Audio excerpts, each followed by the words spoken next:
I still remember the damp chill of that autumn night as if it were yesterday. I was aboard the SS Meridian, a luxurious cruise ship that boasted sprawling decks and elegant dining rooms. But beneath its glamorous veneer lay secrets that would haunt me for the rest of my days. I never believed in ghost stories until I experienced mine firsthand. It all began on a seemingly ordinary evening as the ship set sail from Miami, its engines purring like a contented beast. The excitement of embarking on a grand adventure filled the air, and I joined other passengers in the lounge for a welcome cocktail.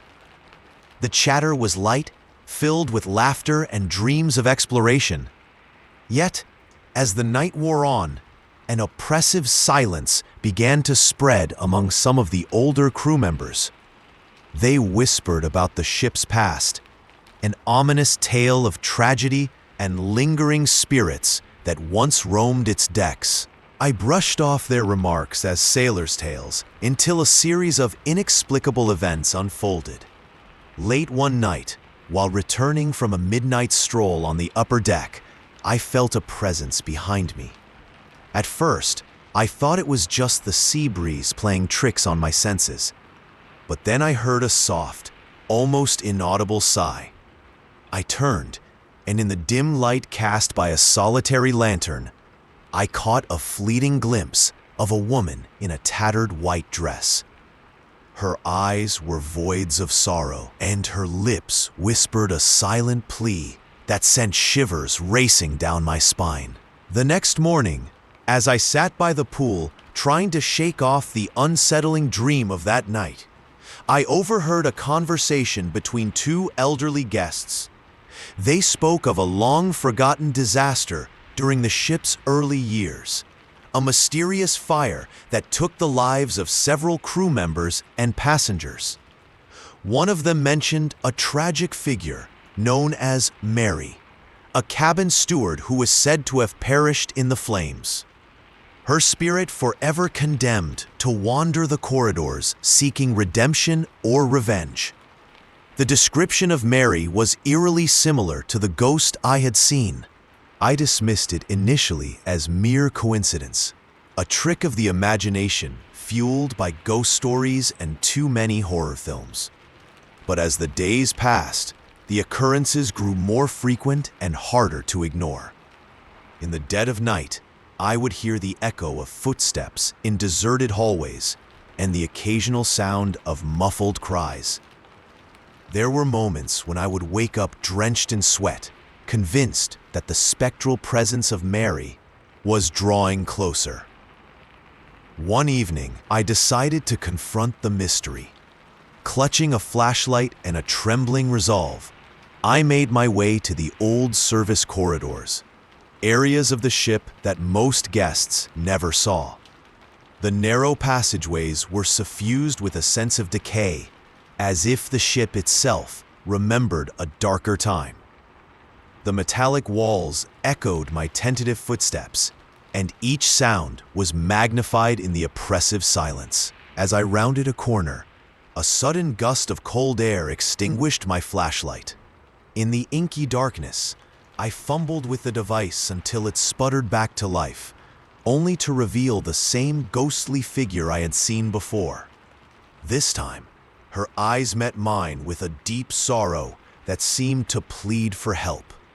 In a whisper that felt both distant and intimately close, she murmured, "Help me, please." I stood frozen, my heart pounding so violently that I feared it might shatter. Summoning every ounce of courage, I managed to stutter, Who are you?" The spirit's translucent form wavered as if buffeted by an unseen wind. Her voice, barely audible over the hum of the ship's engines, told a tale of betrayal and untimely death. She had been a trusted member of the crew, dedicated to caring for the ship's passengers, until a fateful night when greed and deceit led to the catastrophic fire. Accusations were flung, and in the ensuing chaos, what else happened? She had been trapped in a collapsing corridor, her cries for help drowned out by the roar of flames. The injustice of her demise bound her to the vessel, unable to move on until the truth was revealed and her name cleared. Her words resonated in my mind long after she vanished into the shadows. I began to piece together the fragments of the ship's tragic history by scouring old logs and secret records tucked away in the ship's library. Late nights became a ritual as I uncovered long-forgotten diaries and faded newspaper clippings. Each piece of evidence painted a picture of corruption among the higher echelons of the ship's management. It became clear that Mary had been sacrificed to protect reputations and hide a far-reaching scandal that had stained the ship's illustrious past. The more I delved into the mystery, the more I sensed Mary's presence guiding me. It was as if she was using my investigation to seek justice, her sorrowful spirit providing clues that others might overlook. On one particularly stormy night, when the ocean roared and the ship bucked like a wild beast, I was led to an abandoned storeroom in the lower decks. There, hidden behind a rusted filing cabinet, I found a bundle of documents that confirmed everything. The files detailed the lengths to which certain powerful individuals had gone to cover up the fire, including falsified records and bribed testimonies. In one tear-stained letter, Mary had pleaded for someone to expose the truth and honor her memory, a plea that I now knew was my destiny. But the ship did not let the truth be unearthed without a fight. As I prepared to confront the management with my findings, I began to experience increasingly disturbing phenomena. My cabin door would slam shut in the dead of night, and shadowy figures would dart across the hallway just as I approached. I felt as though unseen eyes were watching my every move, and sleep became an elusive luxury. It was during one sleepless night, when the howling wind outside seemed to carry the cries of the past, that I heard Mary's voice again, stronger and more desperate than ever. "Don't let them silence us," she pleaded, echoing through the creaking beams of the corridor. Her spectral form appeared once more, her face contorted with anguish, as she gestured toward the ship's administrative office. Compelled by her silent urging, I made my way to the office the following day. There, I confronted a senior officer, a man with a cold smile and eyes that betrayed nothing. I laid out the evidence, old photographs, documents, and even a faded portrait of Mary, hoping to force a confession. His reaction was unnervingly calm, as though he had anticipated my actions all along. With a voice as smooth as silk, he warned me that some truths were better left buried beneath the tides of time.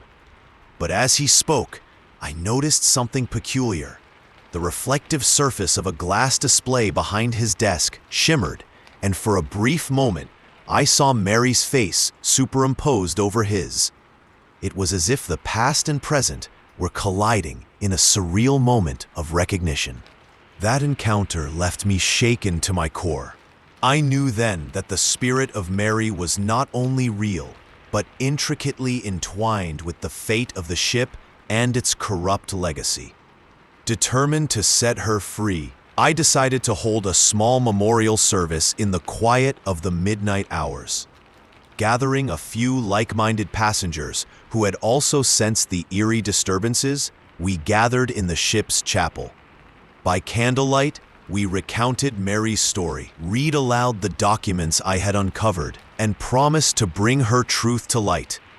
As our voices filled the sacred space, a palpable energy seemed to swirl around us. The air grew cooler, and for a fleeting moment, the silhouette of a woman in a flowing white dress appeared at the back of the chapel, her expression one of solemn gratitude. After that night, the strange occurrences began to subside. The oppressive aura that had haunted every corner of the SS Meridian started to lift, and a sense of peace slowly returned to the vessel. I eventually compiled my findings and turned them over to the appropriate authorities. The subsequent investigation not only exposed the scandal that had plagued the ship for decades, but also ensured that Mary's name would finally be cleared of the unjust stain of blame. Her story became a somber reminder of the cost of greed and the enduring power of truth. Even now, years later, I can't help but feel a shiver of cold dread whenever I pass by an old cruise ship advertisement or hear the distant echo of a ship's horn. Mary's spirit, though finally at rest, remains a haunting testament to the idea that some souls are too lost to rest until justice is served. My ordeal aboard the SS Meridian taught me that behind every polished facade lies a history that may be darker and more tragic than one could ever imagine. I share my story as a cautionary tale, a reminder that sometimes the most luxurious journeys hide the most harrowing secrets, and that the past has a way of coming back to claim its due. I am still left with the memories of that ghostly encounter, the lingering feeling of being watched, and the resolve to always seek the truth, no matter how terrifying the cost. The haunting presence of Mary will forever remind me that justice and redemption are worth fighting for, even in the face of supernatural forces. And every time I see a cruise ship on the horizon, I can't help but wonder what other restless spirits might be lingering in the shadows, waiting for someone to hear their silent cries. Story number 2. I still remember the night I boarded the SS Providence, a magnificent vessel that promised an escape from reality into a world of endless blue horizons and lavish indulgence. I was skeptical of ghost stories, dismissing them as superstition, until events aboard this cruise shattered every ounce of my rationality. From the moment I stepped into the ornate lobby, a sense of foreboding mingled with the excitement in the air. The grand staircase, lit by glittering chandeliers, gave the impression that the ship itself was a palace floating on water. Yet behind the opulence, I sensed something was amiss, a presence lurking in the periphery of my vision, as if someone or something was watching. The first unsettling occurrence happened on my second night. I awoke in my cabin at the ungodly hour of 3 a.m. to a faint, almost imperceptible sound, a soft, rhythmic tapping coming from the hallway. Curiosity, mixed with a dread that I couldn't shake, compelled me to leave the safety of my cabin and investigate. Clutching a small flashlight, I tiptoed down the corridor.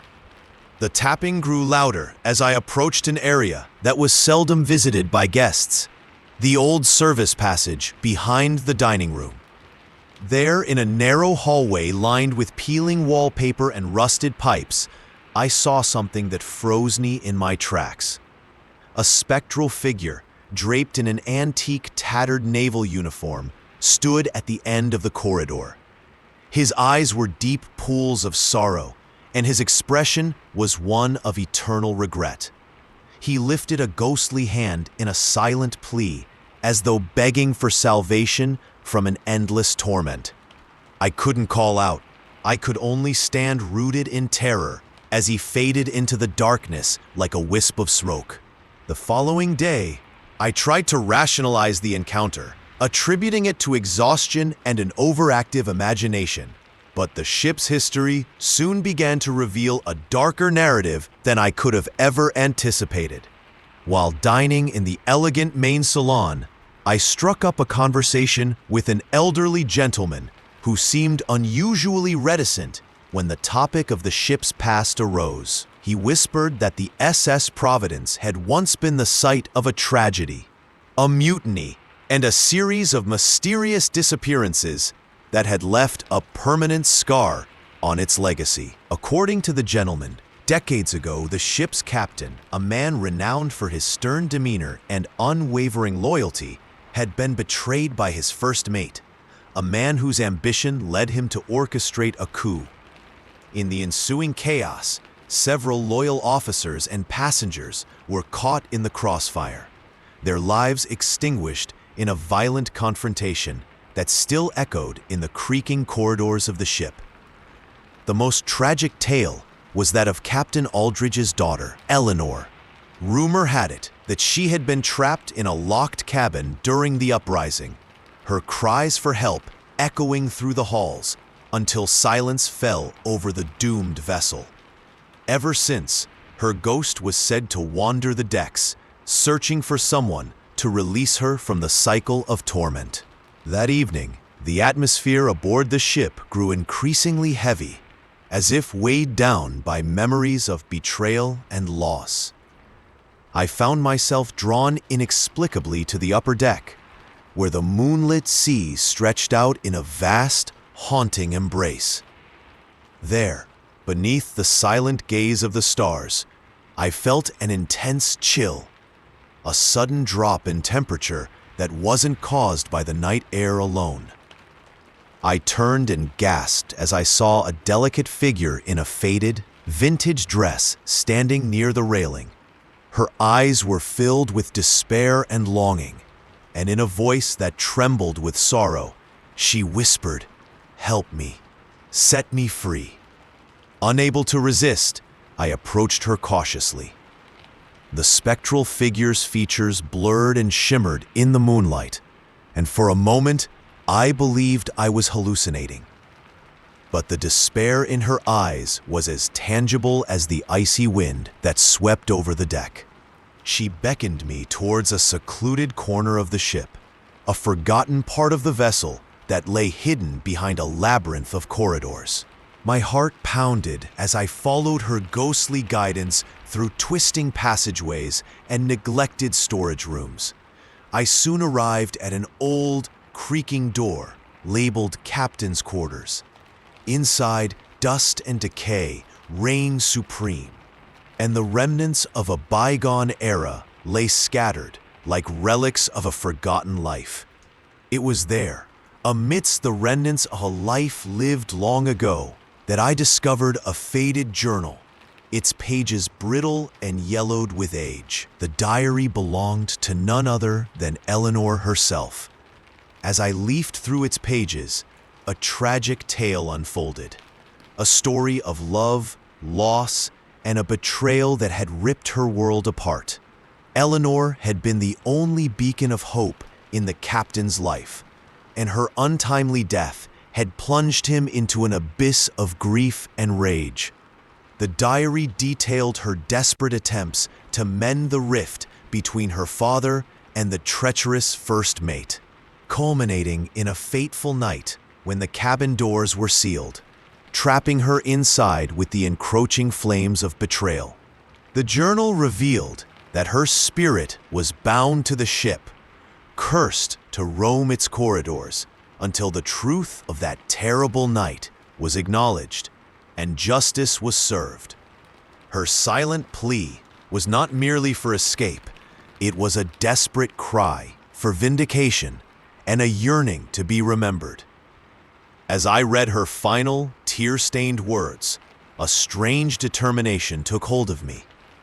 I realized that I had become an unwilling custodian of her story, entrusted with the task of unearthing the buried secrets of the past. In the days that followed, strange phenomena intensified. In the dead of night, I often heard Eleanor's soft humming, a melancholic lullaby that seemed to seep from the walls of my cabin. Objects would inexplicably shift positions, and an overwhelming scent of roses and sea salt would occasionally permeate the air, evoking memories of a happier time that had long since faded. I was not the only one who experienced these unsettling encounters. Whispers of ghostly apparitions and inexplicable events spread among the passengers like wildfire. Some claimed to see the phantom of Captain Aldridge pacing the deck, his haunted eyes scanning the horizon for a daughter he could never find. Others spoke of disembodied voices echoing through the ship's abandoned corridors, reciting fragments of old sea shanties that carried a sorrowful cadence. Determined to piece together the truth, I sought out the ship's long-retired crew members, the ones who had served on the vessel during its most turbulent days. In hushed tones, over strong coffee in a dimly lit lounge, they recounted the long-forgotten mutiny and the subsequent cover-up. They spoke of secret meetings held in the dead of night, of bribes exchanged to bury the scandal, and of a conspiracy that had ensured that the legacy of betrayal remained unchallenged. One old sailor, his voice trembling with both fear and regret, revealed that a crucial piece of evidence, a sealed letter written by Captain Aldridge himself, had disappeared on the night of the uprising. According to him, the letter contained a heartfelt confession and a plea for justice that could have exonerated those falsely accused. Late one stormy night, as thunder roared and the ship groaned under the fury of the tempest, I found myself standing again on the upper deck.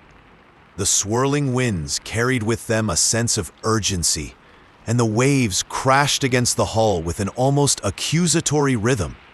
Amidst the chaos of the storm, Eleanor's ghost appeared before me once more. Her expression was pained, yet resolute, as if urging me to complete what she had begun. "Find the letter," she whispered, her voice mingling with the howl of the wind. "Only then can we have peace." Haunted by her plea, I embarked on a final quest to locate the missing letter. My search took me through the ship's deepest recesses, the forgotten engine rooms, the labyrinthine maintenance tunnels, and finally, a dusty storage compartment hidden beneath a staircase. There, ensconced in a time-worn metal box, lay the letter. With trembling hands, I unfolded the brittle paper. The letter, penned in elegant looping script, was a confession from Captain Aldridge. It revealed his deep regret for the events that had unfolded, his despair over the loss of his daughter, and his hopes that someday the truth would prevail. More importantly, the letter accused the treacherous first mate of orchestrating the mutiny, a claim that, if validated, would finally restore Eleanor's honor and bring justice to the countless souls lost that night. Armed with this explosive evidence, I knew I had to confront the ship's current management, those who had inherited the weight of the past without ever acknowledging its scars. At a midnight meeting convened in the silent grandeur of the ship's main salon, I laid out the letter and recounted every chilling detail of my encounters. I expected resistance, but instead, I was met with a heavy silence that spoke of centuries-old guilt and complicity. The senior officer, a man whose eyes flickered with a mix of defiance and sorrow, listened intently. For a brief, agonizing moment, the air itself seemed to pause, as if the ship were holding its breath. Then, as if possessed by an otherworldly resolve, the officer spoke in a low, measured tone. He admitted that the past could no longer be concealed. He vowed to reopen the investigation into the mutiny and the events that led to Eleanor's tragic death. In that moment, the oppressive weight that had burdened the SS Providence began to lift, replaced by a tentative hope that the restless spirits on board might finally find peace. As the weeks passed and the ship neared its final destination, the strange occurrences subsided. The cold, eerie winds and ghostly apparitions that once haunted my every step gave way to an uneasy calm. Yet even now, when I close my eyes, I can still see Eleanor's sorrowful face and hear the captain's anguished whispers in the wind. The SS Providence, with all its splendor and hidden tragedies, had taught me that some secrets refuse to remain buried beneath the waves. I share this story not only as a recounting of my own terror, but as a solemn reminder that history has a way of haunting us all. The ghosts of the past are not merely legends. They are the echoes of lives and loves lost to betrayal and injustice. And sometimes, when the night is darkest and the sea is rough, those echoes reach out, desperate to be heard. Story number 3. I still remember the day I embarked on the SS Radiant, gleaming cruise ship that promised a getaway of luxury and adventure. Setting sail from New Orleans on a bright spring afternoon, I was a skeptic of ghost tales, dismissing them as myths spun by overactive imaginations. But nothing could have prepared me for what I would soon experience on that ill-fated voyage. At first, everything seemed perfect. The ship was an architectural marvel, with polished brass accents, elegant lounges, and a deck that offered a panoramic view of the endless blue Gulf. The ambiance was festive. Guests mingled over gourmet dinners and cocktails under the glow of crystal chandeliers. Yet there was an undercurrent of tension, a palpable energy that made me wonder if the Radiant held secrets far older than its modern trappings. It began during the second night at sea. I was awoken by a strange sensation, a whispering wind, though the air was still. Lying in bed, I strained to hear a soft, rhythmic tapping. At first, I assumed it was the ship settling into its endless journey or the sound of waves gently lapping against the hull. But then the tapping became more deliberate, almost as if someone was knocking in tune with my racing heartbeat. Unable to sleep, I slipped out of my cabin and followed the sound into a long, poorly lit corridor. The narrow hallway was lined with portraits of the ship's founders and past captains, their eyes seeming to follow me as I passed. The tapping led me to an unassuming door marked Crew Quarters. My pulse quickened as I hesitated at the threshold, feeling an inexplicable pull that urged me to open it. Inside, the room was shrouded in darkness except for a single flickering light. The air was cold and stale, and the atmosphere felt heavy with sorrow. I remember the moment clearly. In the far corner of the room, leaning against a stack of old trunks, I saw a faint, glowing outline of a man in a tattered naval coat. His eyes were hollow, his face etched with an expression of eternal regret. I couldn't move, couldn't speak, as he slowly raised a trembling hand and pointed toward a closed door at the back of the room. Before I could react, his figure dissolved into nothingness, leaving behind only the echo of his silent plea. Shaken to my core, I left the room and returned to my cabin. I spent a restless night, haunted by that spectral presence and the mystery it invoked. The following day, determined to understand what I had seen, I sought out anyone with knowledge of the ship's history. In the ship's library, a grand room filled with leather-bound books and relics of the past, I met an old historian who had served on the Radiant in its early days. He spoke in hushed tones about a long-forgotten tragedy that had occurred decades earlier.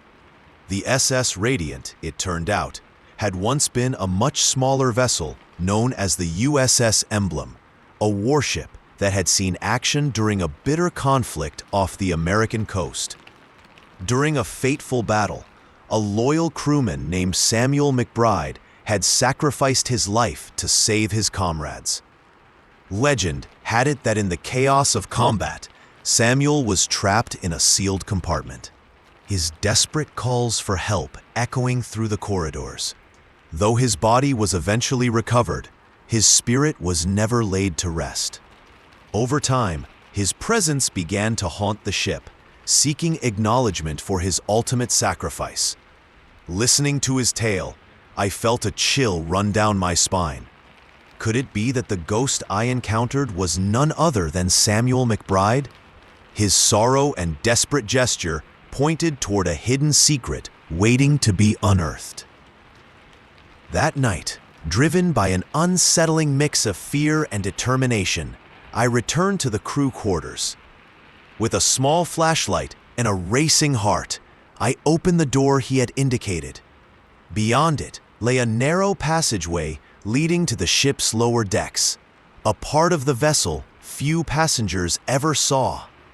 The corridors were dimly lit by emergency exit signs, their red glow contrasting sharply with the oppressive darkness that seemed to cling to the walls. Every step I took echoed ominously, as though I were trespassing in a realm where time had long since stood still. Halfway down the passage, I discovered a rusted door partially concealed behind stacks of old crates. The door bore the faded inscription, "McBride's Quarters." My hands trembled as I pushed it open. Inside, the air was frigid, and the space filled with relics of a bygone era. Old uniforms, personal mementos, and a series of diaries meticulously penned in elegant script. It was in one of these diaries that I found Samuel's final entry. The pages detailed his deep devotion to his comrades and his unyielding sense of duty.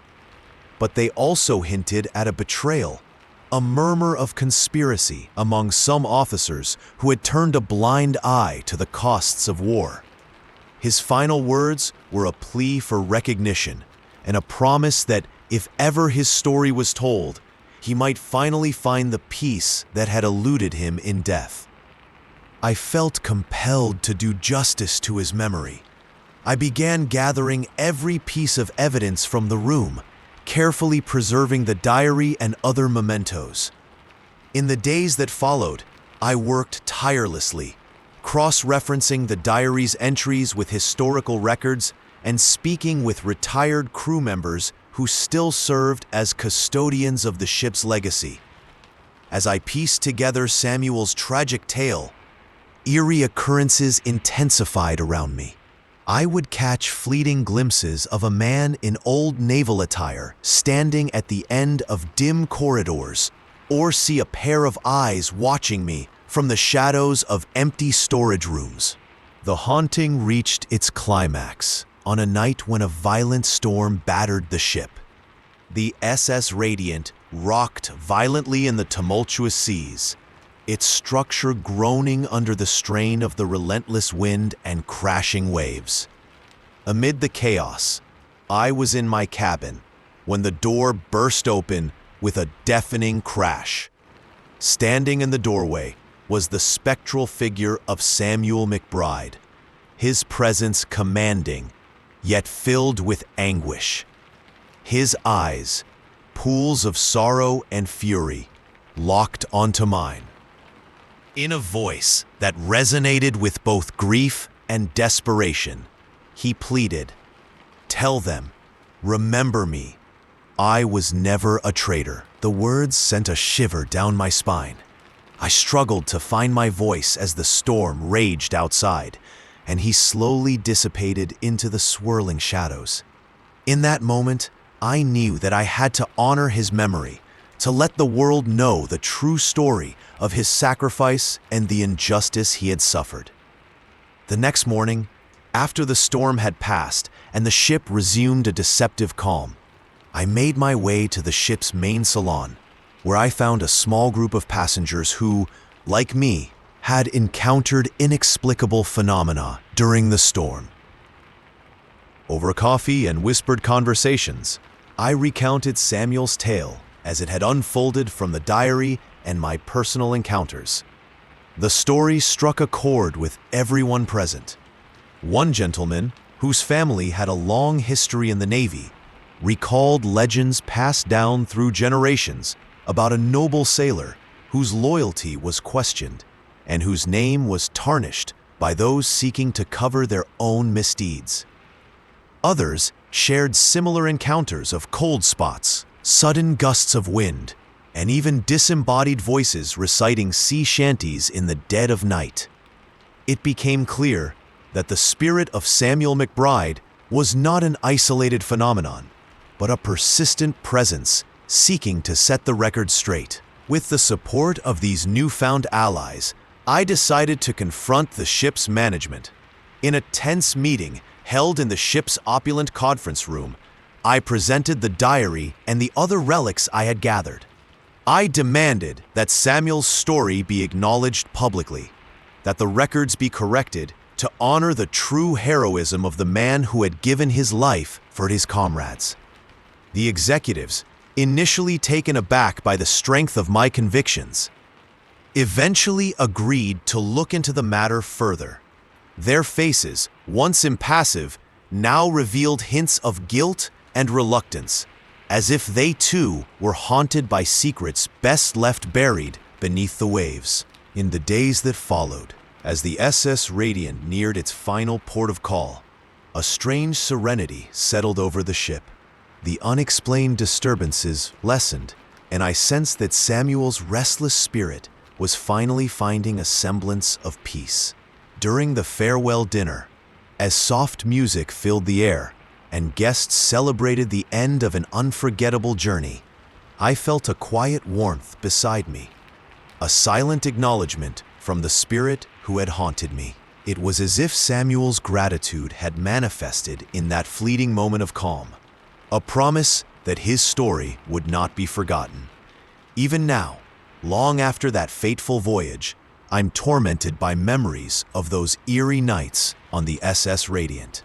I carry with me the weight of Samuel McBride's tale, a testament to the cost of betrayal and the enduring power of truth.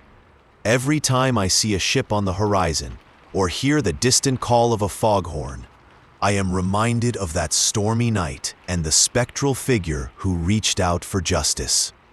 I share this story not as a work of fiction, but as a solemn account of an experience that forever altered my understanding of loyalty, sacrifice, and the inescapable grip of the past. The SS Radiant may have returned to the sea of luxury and laughter, but its corridors still echo with the quiet steps of a man determined to be remembered. And sometimes, on dark, stormy nights, when the wind whispers through the portholes and the sea churns with restless energy, I can almost hear Samuel's voice urging the world to remember the truth.